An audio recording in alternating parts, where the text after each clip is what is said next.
So, hello guys, welcome to OTS. I'm Ash Bhadolia. In this lecture, I shall expound you about the recent release of the PIB, that is Press Information Bureau, from ministry of defence. 2022 में जो भी कुछ ministry of defence में हुआ है तो उसकी पूरी एक प्रेस रिलीज करी गई है, पीआईबी करी गई है मिनिस्ट्री ऑफ डिफेंस के थ्रू. तो उस आर्टिकल में क्या क्या पॉइंट है जो आपके एसएसबी में वैल्यू ऐड कर सकते हैं. This video is specially important for the SSB guys. आपकी एसएसबी में क्या वैल्यू ऐड कर सकते हैं ये पॉइंट्स, तो वो मैं आपको एक्सप्लेन करूंगा, मैं आपको बताऊंगा. Okay, now starting this lecture, as you all know that development of a nation, of a country and its security, they go hand in hand. ठीक है, जो डेवलपमेंट है देश की वो और उसकी नेशनल सिक्योरिटी वो साथ के साथ चलती है. तो एक के साथ दूसरी चीज भी लगातार आगे बढ़ती रहनी चाहिए. ये जो समस्याएं आती रहती हैं, ये बेसिकली बैलेंस ऑफ पावर के लिए हो सकता है या किसी और थ्योरी के लिए हो सकता है, but national security is as important as development. Okay, specially इस रीजन में जहां इंडिया लोकेटेड है वहां पर तो नेशनल सिक्योरिटी को आप नजरअंदाज नहीं कर सकते. ठीक है, तो ये जो पीआईबी रिलीज है इसमें जो स्टार्टिंग करी गई है वो बताया गया हमको आत्मनिर्भर स्कीम के बारे में. ओके, सो 2022 की पहली चीज जो मिनिस्ट्री ऑफ डिफेंस ने बताई है वो बताई है आत्मनिर्भर स्कीम. अब आत्मनिर्भर स्कीम क्या है? बेसिकली 4 साल के लिए नौकरी का प्रपोजल दिया गया था उन स्टूडेंट्स को जो स्टूडेंट्स आर्मी में जॉब करना चाहते थे. 4 साल के लिए वो जॉब दी गई थी. उसके बाद अलग अलग उनके लिए पक्ष थे, अगर आप रहना चाहते हैं रह सकते हैं, जहां चाहते हैं जा सकते हैं. अब इसके कई सारे क्रिटिसिज्म्स भी हुए, कई सारे इसके प्रो पॉइंट्स भी थे, तो वो एक अलग चीज है. बट आपकी एसएसबी के लिए आपको पता होना चाहिए कि जो अग्निपथ स्कीम थी उसके थ्रू जो अग्निवीर थे वो क्या है, कितने साल की स्कीम है और उसका मकसद क्या था. ठीक है, सो पहला क्या हो गया? पहला हो गया अग्निपथ स्कीम.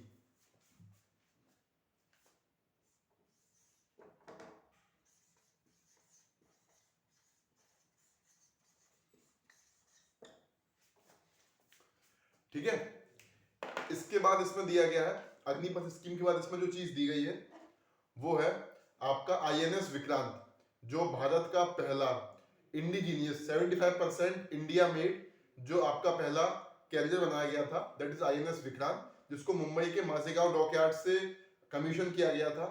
ओके, तो उसके बारे में इसमें दूसरी चीज दी गई है. तो सेकंड क्या हो जाएगा? INS Vikrant, India's first indigenous aircraft carrier given to the navy. ठीक है,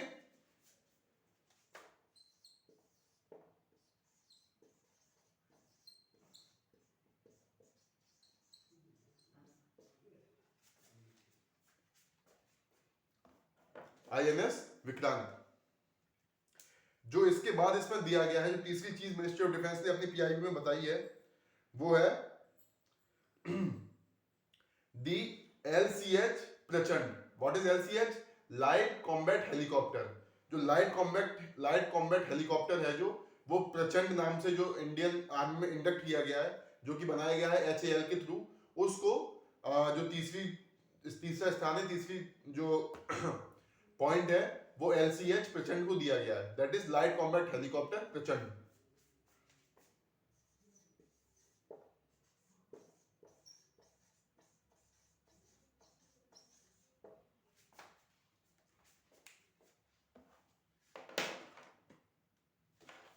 okay, so the next thing is the Indian naval air squadron. जो इंडियन नेवल की एयर स्क्वाड्रन है जो इंडियन नेवी में इंडक्ट करी गई है, that is the first air squadron that has been inducted into Indian navy. उसके बारे में इसमें बताया गया है. जो चौथी चीज है वो बताई गई है इंडियन नेवल एयर स्क्वाड्रन. अब ये जो पॉइंट्स है सारे, ये हम अपनी एसएसबी में लेक्चर डेट में इस्तेमाल कर सकते हैं, अपने जीडी में इस्तेमाल कर सकते हैं, या इनफैक्ट जो पीपीडीटी है उसमें भी इस्तेमाल इनको आप कर सकते हैं. आपको इनके बारे में जानकारी होनी चाहिए, बेसिक जानकारी होनी चाहिए. जैसे मैंने आपको बताया कि जो इंडियन नेवल एयर स्क्वाड्रन है ये इंडियन नेवी में इंडक्ट करी गई है. ठीक है, और ये पहली ऐसी ग्रुपिंग है जिसको इंडियन नेवी में इंडक्ट किया गया है गवर्नमेंट के थ्रू. ठीक है, तो ये बेसिक पॉइंट्स आपको पता होंगे तो ये आपके लिए आपके एसएसबी में आपको एज दे देंगे. ठीक है, so next is Indian navy air squadron.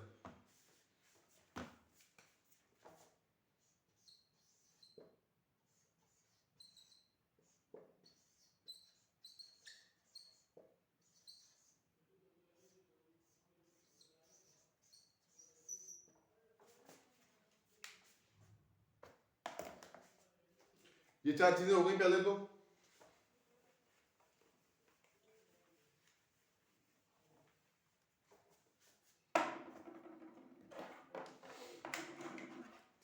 इसके बाद जो इसमें बताया गया है that is the new missile destroyers and frigates जो इंडियन आर्मी में इंडक्ट किए गए हैं, ठीक है। The new missile destroyers and frigates ये भी कहां से किए गए हैं, माचेगांव डॉकयार्ड मुंबई से, ठीक।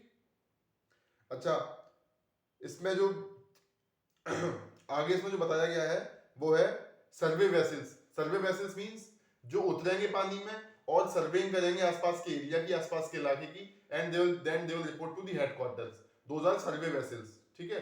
तो ये इतना इंपॉर्टेंट नहीं है, क्या शुरू की 4 चीजें मैंने आपको बताई, ये बहुत इंपॉर्टेंट थी। इसके बाद जो आएंगी वो भी एक आध इंपॉर्टेंट चीज है, वो मैं आपको पॉइंट बाय पॉइंट बता दूंगा।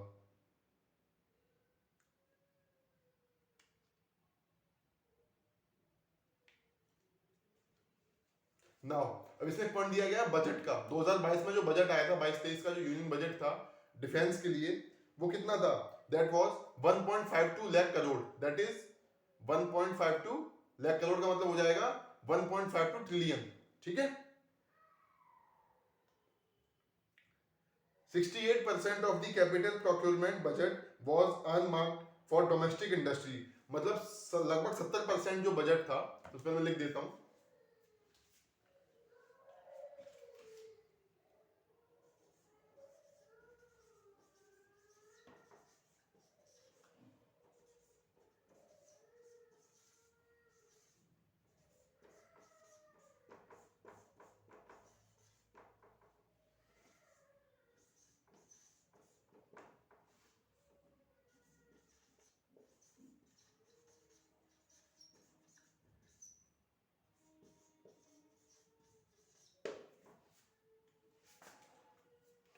1.58 ट्रिलियन का बजट था, जिसमें कि 68 to 70% जो बजट था वो डोमेस्टिक प्रोक्योरमेंट के लिए था, मतलब जो आप चीजें बनाओगे इंडिया में, okay, that was not for import of the system, but जो आप चीजें इंडिया में बनाओगे उसके लिए 68 to 70% बजट था वो एलोकेट किया गया था, तो काफी अच्छी बात है। और इनफैक्ट इसमें एक और पॉइंट दे रखा है कि 334% इंक्रीमेंट आया है हमारे डिफेंस प्रोडक्ट्स का जो एक्सपोर्ट होता है और देशों में, उनमें it is a huge number actually guys.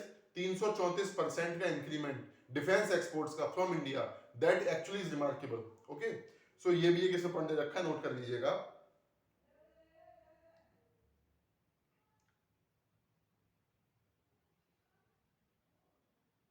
Now AI use in defence, जो एआई यूज इन डिफेंस हुआ है, अभी शुरू हुआ है आर्टिफिशियल इंटेलिजेंस का डिफेंस में यूज जो है, उसके ऊपर भी एक इसमें पॉइंट दे रखा है, that is 75 newly developed artificial intelligence technologies were launched by रक्षा मंत्री। 75 ऐसी टेक्नोलॉजी जो एआई पे डिपेंड थी वो लॉन्च करी गई हैं हमारे डिफेंस मिनिस्टर के द्वारा, ठीक है।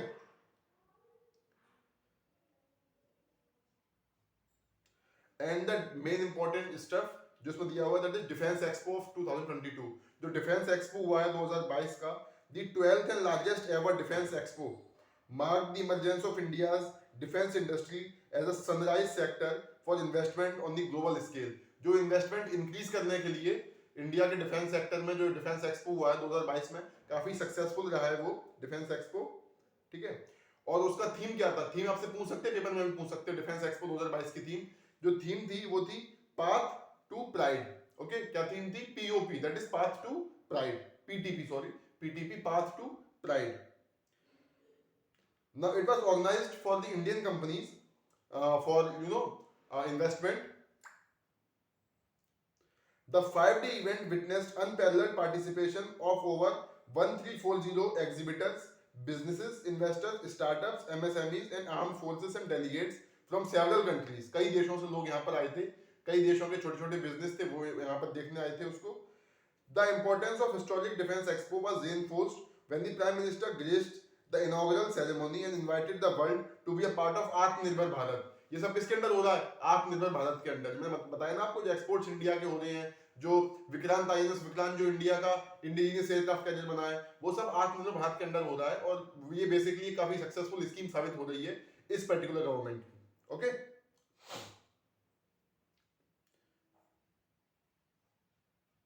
ना इसमें बताया गया है the number of announcement including fourth positive indigenisation list laid the foundation stone for air force station. Okay, Disha, just 130 kilometers from our western border, unveiled the HAL designed and developed HTT-40 trainer aircraft. HAL के द्वारा design किए गए aircraft उनको यहाँ पर inauguration पे लाया गया, ठीक है। Now the overwhelming response of investors and business showed that the objective of the defense sector worth $22 million, हमारा जो डिफेंस सेक्टर है वो कितना वर्थ है, उसका वर्थ है $22 million, okay, with exports of ₹35,000 crore by 2025। ये एक टारगेट है बेसिकली 2025 तक 35,000 करोड़, ओके, 35,000 करोड़ का जो है एक्सपोर्ट्स इंडिया के डिफेंस प्रोडक्ट्स के होने चाहिए, ठीक।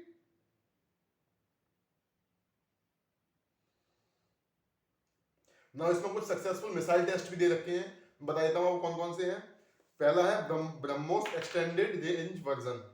जो ब्रह्मोस मिसाइल थी हमारी रशिया की बनी हुई है जो, ठीक है, साझेदारी में, उसका एक्सटेंडेड वर्जन का टेस्ट किया गया, वो सक्सेसफुल हुआ है।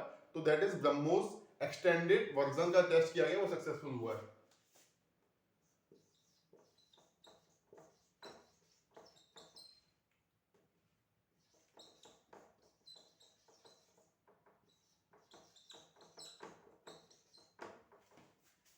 इसका टेस्ट किया गया था, ये सक्सेसफुल था। देन पृथ्वी सेकंड, इसका टेस्ट सक्सेसफुल था। देन अग्नि सीरीज की मिसाइल्स थी, उसका टेस्ट किया गया, सक्सेसफुल निकला था। देन एक है हेलिना, ओके, हेलिना, और बहुत ही एक इंचेंटिंग नेम है हेलिना, उसका टेस्ट सक्सेसफुल था। ना कौन कौन सी, ब्रह्मोस हो गई सॉरी गाइस, देन पृथ्वी हो गई, ओके, देन अग्नि हो गई, and then Helina. Now Helena is basically an indigenously developed helicopter launched anti-tank guided missile. Okay, indigenously developed helicopter से launch की जाने वाली guided missile है, indigenously developed है, that is Helena। उसका जो टेस्ट किया गया था वो सक्सेसफुल रहा था, ओके। टेस्ट किसने किया था? डीआरडीओ ने किया था, ठीक है। Now some laser guided missiles, उनका टेस्ट किया गया, वो सक्सेसफुल रहे थे, ओके।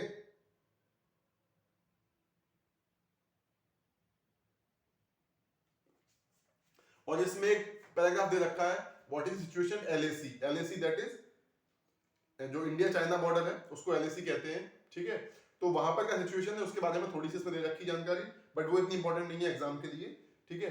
अब इसमें अगला दे रखा है कि what were the key appointments this year. So chief of defence staff CDS, क्योंकि हमारे जो सीडीएस थे बिपिन रावत साहब, उनका निधन हुआ, वो शहीद हुए, स्वर्गवास हुआ उनका। उसके बाद दूसरे जो सीडीएस आए हैं तो उनके बारे में बताया गया है, ठीक है। कौन बने हैं सीडीएस हमारे?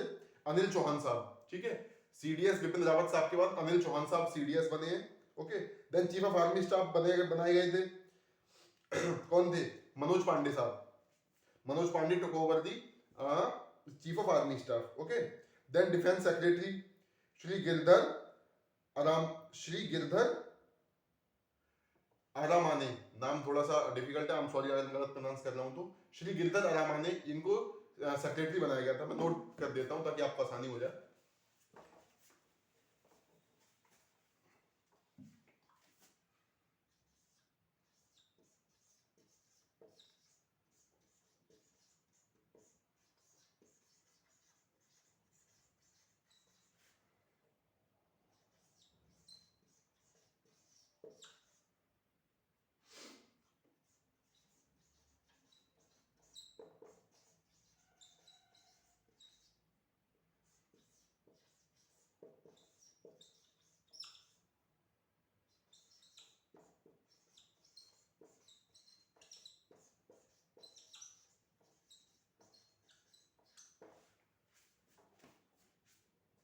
ओके, सीडीएस अनिल चौहान साहब, then chief of army staff Manoj Pande साहब, देन डिफेंस सेक्रेटरी गिरधर आरामाने साहब, ठीक।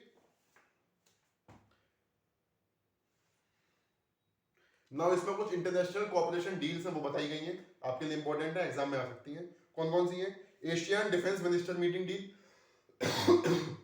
सॉरी गाइस, एशियन की जो डिफेंस मिनिस्टर मीटिंग हुई थी वो इंपॉर्टेंट थी इसमें, ठीक है।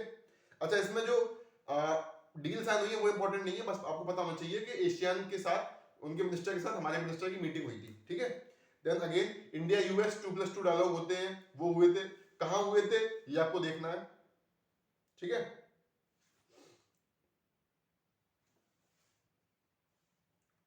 चलिए बता ही दे रहा हूं मैं आपको, ये वॉशिंगटन डीसी में हुए थे, दिल्ली वॉशिंगटन डीसी ऐसे होते हैं, दिल्ली में होता है फिर वॉशिंगटन डीसी में होता है, इस साल वॉशिंगटन डीसी में होता है 2022 में। Then India Japan 2+2 ministerial meeting हुई थी, ठीक। देन इंडिया फ्रांस डील हुई थी एक, annual defence dialogue, okay. Then Australia defence minister, उनकी यहाँ पर जो विजिट हुई थी इंडिया में, वो इसमें नोट डाउन कर रखा है। देन रक्षा मंत्री का जो वियतनाम विजिट था वो बताया गया है इसमें, रक्षा मंत्री की मंगोलिया विजिट बताई गई है। अच्छा, इन देशों की आप एक बार ज्योग्राफी देख लीजिएगा, क्योंकि क्वेश्चन वहां से भी आ सकते हैं, जिन जहाँ जहाँ ये देश है वहां उनकी ज्योग्राफी देख लीजिएगा, ठीक है। ऑस्ट्रेलिया की, मंगोलिया की, वियतनाम की, कहाँ पर है, कैसे क्या सिस्टम है, वो चेक कर लीजिएगा एक बार, ठीक।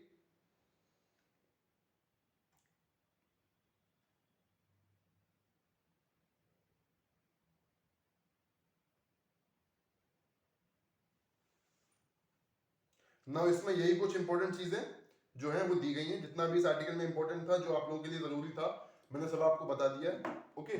फिर भी मैं आपको सजेस्ट करूंगा एक बार ये आर्टिकल जरूर पढ़ लें, ठीक है। एक्सप्लेन मैंने कर दिया है, बट एक बार आप आर्टिकल निगाह में देख लें अपनी, ताकि आपको एक आइडिया मिले, आप एक थोड़े से फैमिलियर रहें, ठीक है।